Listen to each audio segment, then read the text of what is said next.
welcome to today's episode of Jenny Goes on a Twitter Rant and then turns it into a YouTube video. Today's episode is going to be about a movie that I've seen. I've seen it a few times, but I only just saw it recently.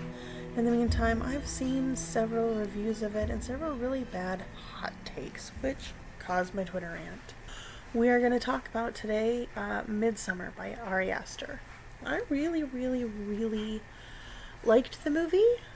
We're going to get into that, but let's go ahead and start at the beginning. It is, it's a 2-hour movie. I know people are like, oh, Ari Aster, he's, doing all of these genre-bending things. Listen, every horror movie has meat offerings. Usually they're women. Usually they are vacuous, sexy women who didn't really add much to the plot. These guys really don't add a lot to the plot, other than maybe Christian, but Christian, Josh, and Mark, otherwise known as Sid, they are who I am putting on the plate today as the meat offerings of this movie, because they are. The movie begins with Danny calling Christian. She's worried about her sister. He's, trying to chalk it up to her bipolar disorder. It is what it is. But in this scene, you see the group of friends sitting around the table. In one eye, coined the group project that lasts way too long. Because you can see the dynamic amongst these four guys. These are not guys that will be... This is not like the group of friends from The Ritual. These are not going to be lifelong buddies. I mean, obviously not, because three of them are going to die soon. But, these are not friends that have been friends forever. These are dudes that were stuck together on a group project and just sat together afterward because they didn't know what else to do. That is the vibe that I'm getting off of them. They are way too invested in each other's lives. And you'll notice throughout the scene, not once does Christian talk about wanting to leave Danny. However, they all talk about how much he wants to leave Danny. He may have inferred it at one point, but you can see the discomfort on his face when they're all talking about it. Shout out to my really crappy background removal job. So, we need to talk about this. The whole, she's bipolar. Pardon me. Listen. Mental illness shaming is, it serves no purpose other than to keep the stigma alive. So, could we leave it in 2019? I mean, bipolar isn't a verb. It's an adjective. It's not an insult. It's a mental health diagnosis that affects millions. It's not a scapegoat. Writing people's actions off on their bipolar disorder is dangerous for them. It ignores all kinds of warning signs that there might be a problem. And it's not violence. People with bipolar disorder are more likely to be victims of violence than perpetrators. So, if we could take all of these dumb tropes about bipolar disorder and just kind of, set them on fire, never see them again, stuff them in a bear suit in a pyramid house, set them on fire. Let's do that. So, one thing that I've seen in almost every review of this movie is she was super overdramatic when Christian came over and she cried in his lap. Her entire family just died. I've cried like that over a dog. What's wrong with you? People cry over the loss of their family members. This is a thing, and she's not being extra. Anyway, so loss is hard. It's painful. Grief is different for everyone. So, about 17 minutes into the movie, and Christian comes in, and Danny's like, so, I just heard from someone else that you're planning on going to Sweden. And he's like, I told you. She's like, no, you said it would be cool to go. And he's like, I got the opportunity, so I took it. Now listen, like, she's not interrogating him. She's just saying, hey, somebody said you're going to Sweden. You didn't tell me. I have no problem with it. It would just be cool if I had heard this from you and not your friend. So, like, honestly, like, on Twitter, I called it fence riding because it's kind of like, you know, he doesn't want to hurt her feelings. He doesn't want to hurt his friends' feelings. Like, he just literally doesn't know how to person at this point. Because, like, he seemed to, like, when he's talking about it, he seems like he really didn't want to go on this trip. Like, even in the opening scene when they're at the restaurant, he didn't seem like he really wanted to go on the trip with these guys. And now he's going. He still doesn't seem like he wanted to go on this trip. And then I don't know if this is a scene I misinterpreted. Maybe I take a bathroom break at the same time every time I watch the movie. But he invited her on the trip without asking his friends, who are going to go and study. I mean, I assume to, like, fuck Swedish women, but whatever. But he invited her. She accepted. And, like, he couldn't work it into a conversation with his buddies, so he just, like, rammed it right in there before she came up. Like, oh, by the way, I invited her, and she said yes, but I promise she's not coming. Right? Like, oh, I invited her, and she said, oh, sure, yeah, I'll go. But, like, yeah, she's not gonna go. What? Who? If I was his friends, I would be mad at him. Just for generally being that much of a dill hole. So, you know, and it was 20 minutes into the movie, and I was just like, how does this dude have friends? So, you know, and then the scene comes up where, it's kind of like a catalyst in the movie. Pele offers his condolences and then reveals that he's gone through similar in his life. This scene was very uncomfortably and jarringly real. Not in, like it was real in its discomfort. It makes you uncomfortable watching. It makes you uncomfortable trying to put yourself in the position of either of those characters. And I can assure you, I've literally been on both sides of this conversation. I've been the person in active mourning. I've been the person offering my weird condolences and shoving my own pain down somebody's throat who's just trying to swallow their own.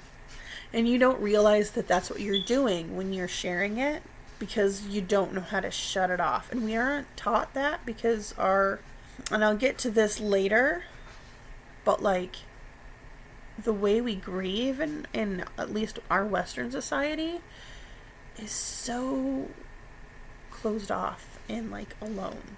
And, like, this movie showcases both of those kinds of grieving, like the closed and alone that Danny is dealing with, and then we'll get to other later. After this, she has a panic. Like, this is one of my favorite scenes cinematically, where she leaves to go have a panic attack in the bathroom, and it switches, like, the camera work switches it to now she's on the airplane. And they're leaving. And it was pretty magnificent I loved it. Like, the jump cuts were perfect. So anyway, like, the cinematics were great. Like, you feel like you kind of feel like you're riding in the car. But I really liked it when we got to, they hiked to the place, and I think on the hike is where they take drugs for the first time, hallucinogenic drugs. And, it was great until, like, it was just nice and relaxing and kind of calming and, like, sort of, like, you knew that this was getting you ready for something, but then all of a sudden, Mark, who I've been calling Sid, decides that he can't handle the sun, and I'm just like, I'm not even on drugs and you're killing my buzz. The sound design was amazing. Like, it took like almost 5 minutes for me to realize that the music, as hauntingly like beautiful as it was literally just like a hum, and like a background hum, and 2 notes played over and over and over. And I'm just, it was comforting until I noticed how simple it was, and I was just like, okay, I couldn't wrap my head around it. I was like, there's got to be something wrong, and I don't know why that is, so I don't know, maybe that's something to unpack. So I'm not going to talk about the sacrifice scene, just it is. So at some point during the movie on Twitter, I said, I'm just going to repeat that the sound design for this film was brilliant. Christian has the spine of a jellyfish, and I can't wait until Sid is offed. That's Mark. Because wow, was he an insufferable dick throughout most of the movie. The one scene that like really stuck out to me, like as they were in the room house, is Pele and Danny talking about Christian, and you know, she's just assuring him, you know, yeah, I love him, he's great, blah blah blah, and he just looks at her and says, does he feel like home to you? Ouch. Like, that is something that we need to be asking all of our friends when they are in a long-term relationship and it is screwing up. Does he feel like home to you? And I need that on a t-shirt. So I know everybody's like, oh, you know, Ari Aster doesn't follow tropes, and you know, it's so great to see a movie that's just refreshing and new. No, he follows tropes. We've got, you know, all like our meat offerings. We've got Mark, Sid, who was a disrespectful ass and was killed. Josh deliberately broke the rules that were set about by this mysterious cult. And then right afterwards, Christian, like, oh, we can't find Sid, we can't find Josh, and we can't find the book. I would like you to know, sir, that I had nothing to do with that, and if that Josh had anything to do with that, well, I want you to know that I wasn't associated.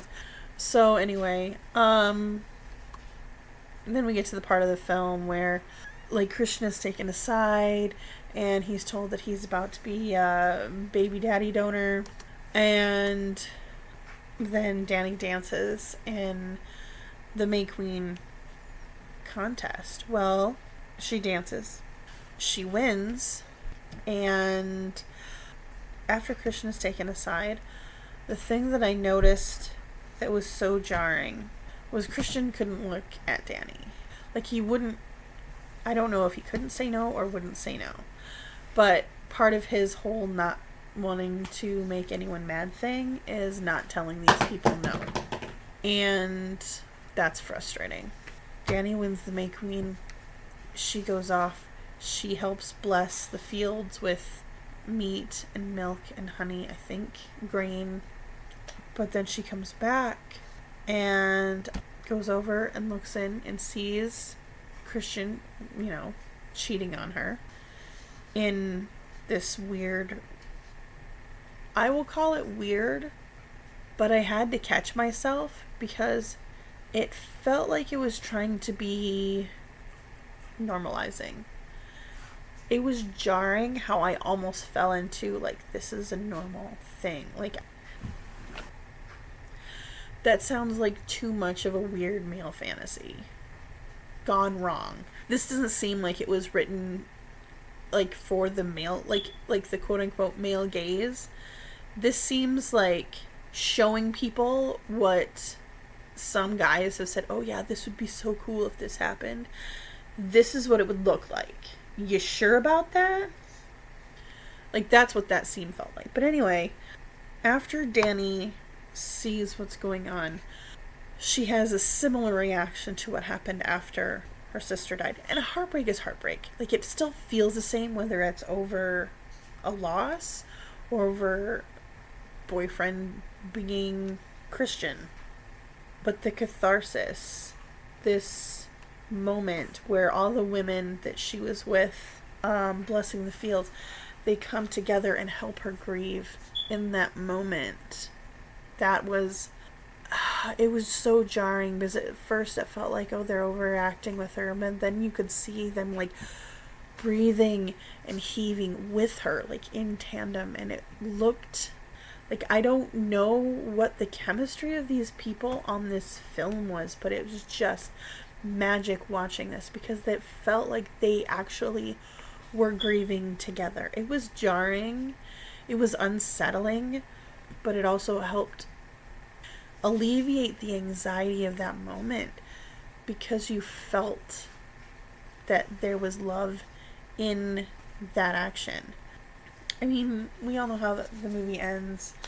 Obviously, you know, she's given the choice, Pontius Pilate style, to pick a sacrifice.